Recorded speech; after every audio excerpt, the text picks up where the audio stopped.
Penyidik Unit 4 Subdit 1 Indaksi Ditreskrimsus Polda Sumsel, mengerebek sebuah rumah yang dijadikan sebagai tempat penyuntikan tabung gas 3 kg LPG subsidi ke tabung gas 12 Kiai Haji non-subsidi. Di Desa Cinta Kasih Kecamatan Belimbing Kabupaten Muara Enim Provinsi Sumsel. Senin, 24/7. Pengungkapan kasus ini berawal dari informasi masyarakat jika tersangka ini melakukan pengoplosan atau penyuntikan gas LPG subsidi 3 kg ke non-subsidi tabung 12 kg. Di bawah pimpinan Kasubdit AKBP Bagus Suryo Wibowo dan Panit Ibda Hendri Prayuda. Langsung bergerak cepat melakukan penyelidikan dan pengerebekan di rumah tersangka Slamet Widodo.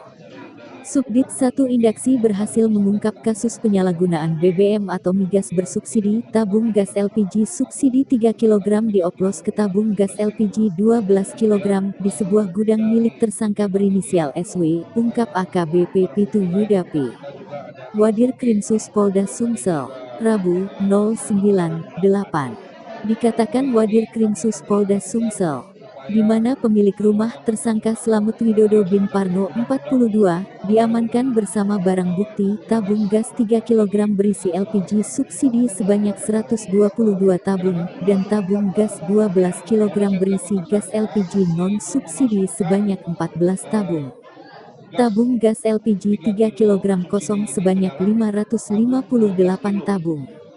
Tabung gas LPG 12 kg kosong sebanyak 60 tabung. 1 buah alat penyuntik gas, 25 buah seal cap, 22 buah tumben seal baru dan 83 tumben seal bekas, 1 buah timbangan dan 1 unit mobil pick-up Nopol BG 9.